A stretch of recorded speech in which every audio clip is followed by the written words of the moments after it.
new investigation into the Clinton Foundation. Peter Schweizer is with us. He's the author of Clinton Cash. That's a book that details possibly improper deals with the Clinton Foundation. Peter, welcome back to the show. Good to see you again. Great. Thanks for having me, Stuart. Can you give me a concrete example of where someone gave money to the foundation and got a favor in return, a legitimate quid pro quo? Give me an example. Sure. So in the spring of 2009, the Clinton Foundation is donated several million shares of stock by a Canadian company called Polo Resources. Polo Resources is a major owner of a coal mine, an open pit coal mine in Bangladesh that is having troubles with the Bangladeshi government. Literally a couple of weeks after that donation takes place, the U.S. Department goes to the government of Bangladesh and says, we believe you should open up this coal mine.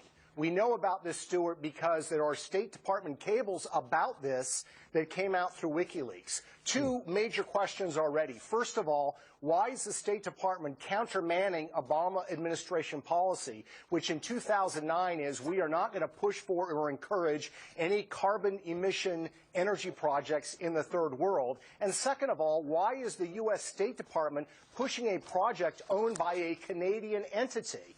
That, to me, is a clear example of the kind of behavior we see. What is the nature of the Clinton Foundation? It's supposed to be for charitable good works around the world, I believe. Is that what it actually does? Well, they do some good things around the world, I will say that.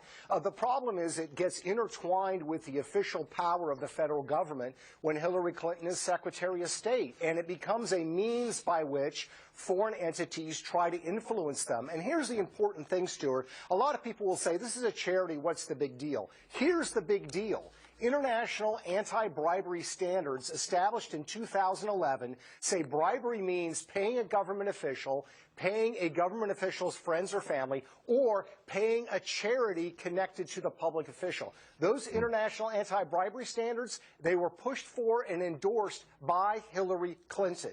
So just because somebody is giving millions of dollars to a charity does not mean it doesn't constitute bribery. By this definition, it most definitely does. Now, the House Republicans want an investigation of the Clinton Foundation.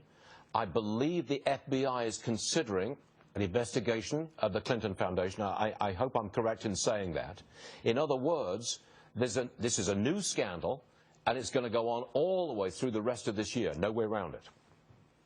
No, I think you're exactly right. I can't go into detail, Stuart, but I can say for a fact I know that the FBI is looking at the Clinton Foundation. We also, as you mentioned, know that Congress has written to the IRS to ask for investigation, and that's really all I've asked for. Look, I don't pretend to be a lawyer, but it looks to me like you have a pattern of pay to play.